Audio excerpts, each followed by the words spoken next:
మన శరీరంలో ఊపిరితిత్తుల గురించి కొన్ని ఆసక్తికరమైన విషయాలిప్పుడు తెలుసుకుందాం.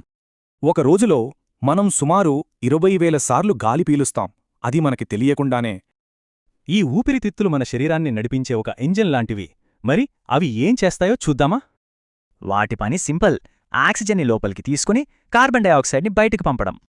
ఈ ప్రాసెస్ వల్లే మన శరీరంలోని ప్రతి కణం సరిగ్గా పనిచేస్తుంది. అంత ముఖ్యమన్నమాట. కాని కొన్ని రోజువారీ అలవాట్లు మన ఊపిరితిత్తుల పనితీరును నెమ్మదిగా దెబ్బతీయొచ్చు. మరి ఊపిరితిత్తులు ప్రమాదంలో ఉన్నాయని శరీరం ఎలా చెబుతుంది? కొన్ని సిగ్నల్స్ ఇస్తుంది. ఇలాంటి లక్షణాలు కనిపిస్తే వాటిని అస్సలు తేలిగ్గా తీసుకోకూడదు. మంచి విషయమేంటంటే మన ఊపిరితిత్తులను కాపాడుకోవడం చాలా సులభం. అదెలాగో ఇప్పుడు చూద్దాం. అసలిదంతా ఎందుకు ముఖ్యం? ఎందుకంటే దీనివల్ల కేవలం శ్వాస మాత్రమే కాదు, ఇంకా చాలా ప్రయోజనాలున్నాయి.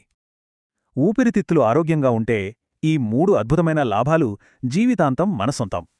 అంటే మన ఊపిరితిత్తులను జాగ్రత్తగా చూసుకోవడం మన ఆరోగ్యానికి పెట్టుబడి పెట్టినట్టే. ప్రతి శ్వాస మన ఆరోగ్యంతో మనల్ని కలుపుతుంది కదూ.